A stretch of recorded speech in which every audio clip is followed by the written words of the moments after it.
Plumbers would appear in various guises, all woolly hats, pipe smoke fug, and deals that had to be done in total secrecy. The one thing they all had in common, bar a weird urge to spend a day with their head around your U-bend, was the need to mask the amount of ready cash scrap copper, brass and lead would earn them. I have spoken of Big Mick, the beekeeper, previously, one of my pet plumbers. A call would come in, and he would expect everything else to be dropped for me to clear metal from the job site he was at that point working on. One of these involved going out with my Mark II Ford Transit Beavertail lorry in order to shift the largest copper cylinder I had ever bloody seen. Now a private residence, the property had been an institution of some sort previously, and I found Mick with the scrap located in a brick boiler house at the rear. The cylinder was just huge and had an enormous element inside it. It had been freed up and was stood on some steel pipes being cut down as rollers. There was no room to get the lorry square on to winch it out. Couldn't move it by hand, really, and I had to pull with my Ramsey electric winch at a right angle with a snatch block around a very convenient pine tree. Inch by inch, the top-heavy bastard slowly rolled out through the double doors and then instantly keeled over with a crunch once the rollers snagged on the gravel. Now out of the building, Mick and Co. vanished like the shopkeeper in Mr. Ben, and it was my problem to drag the bloody thing up onto the lorry and load it properly.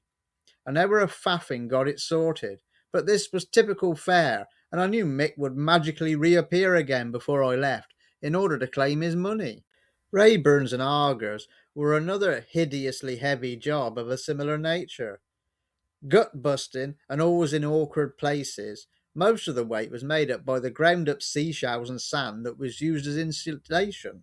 The scrapyards docked you if this stuff wasn't removed, but I found a place that reconditioned certain models, and they paid us cash. This made up for the duds and all that pushing and heaving. On one trip to the Auger Cooker recon place, loaded down with several of them on board, the lorry developed a puncture. The spare was flat, and the only cottage on that remote village road stood to the side, so I went off and banged on the door. This wizened old fella stuck his head out, and I explained and politely what had gone wrong and did he have a foot pump I could borrow. He grudgingly came outside, but when he saw the truck, he asked me, "Are you a bloody scrappy?" I smiled and said, "Yeah, I am, mate." "Well," he said, "you can fuck off," and disappeared back into his place, slamming the door.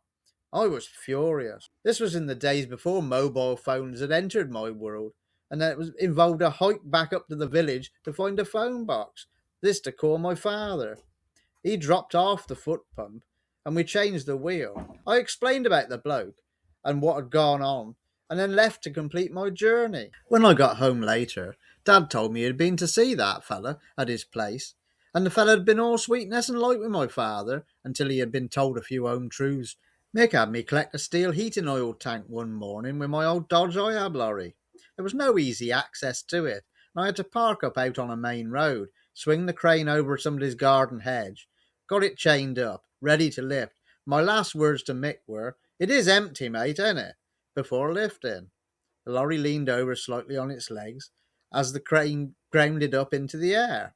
Just as the tank cleared the garden and was over my truck, the rusted bottom of the thing started to drop out, and a bloody good few gallons of heating oil went all over the bed and everywhere, a complete oil spill all over the main road. Every 6 months or so, Mick would summon me to clear the accumulated scrap from his small holding. To avoid theft, but also to appease his wife, the valuable copper, brass and cylinders were stashed behind Mick's double garage.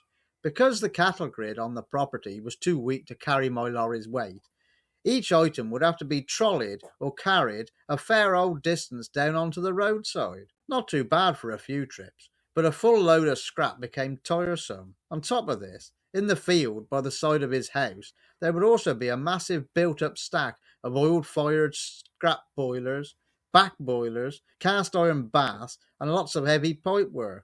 Very, very heavy and hard going. It was a job for an IAB, really. The trouble was, you couldn't get the lorry anywhere near there, so yet again, it was a trundle down there, this time with the tractor and loader in order to put it on board. No doubt by now, you are getting the picture that clearing Mick's scrap was a worthwhile, but hard-going job. It certainly wasn't something to tackle alone. My old mate Stu had worked for many years in the engineering industry. A superb welder and machinist, however, he felt his boss was taking the easy-going nature Stu was known for as a gift and spending more days missing from work, leaving Stu to carry the jobs out. Eventually, it got to the point where it boiled Stu's piss, and he left. A quick pause into proceedings to say, please can you subscribe to the channel? Click on the red subscribe button and also the bell notification button. Many thanks. On with the show. I was always in need of yard help. Folks never stuck it for long for some reason. Can't imagine why. And for a spot of cash, Stu came to do a few weeks with me, breaking up cars and loading scrap. This was in the early 2000s. Most Fridays, I would meet up with Stu and a few others in a local pub, and that particular Friday was no different. Knowing I had Mick's place to clear the following Saturday morning, I headed home around 10 o'clock, reminding Stu to meet me on the job. This was a big one. Mick had obviously been super busy. The field, garden, rear of the house, and even inside the garage were full of metal. I had taken the Iveco 5510 down there, and Dad was roped in to help by bringing down our Leyland 270 with a trailer attached to it and the loader. But no Stu. It was pissing with rain by the time Stu finally turned up mid-morning, and he was looking decidedly rather green round the gills. All the trips up and down Mick's garden, carrying copper cylinders, and the constant stink of diesel fumes, stagnant water from boilers, soon had him barfing up in a corner. In fairness, he kept working, but by the time the lorry was piled high, and the trailer was also loaded with boilers, he had had enough.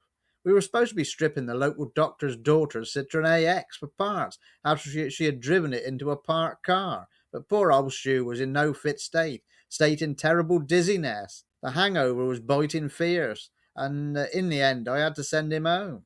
This was obviously a transient malady, as because not long after in the evening he was down the pub again. Another plumber I dealt with was a distant cousin. His granddad, Basil, was my granddad's cousin.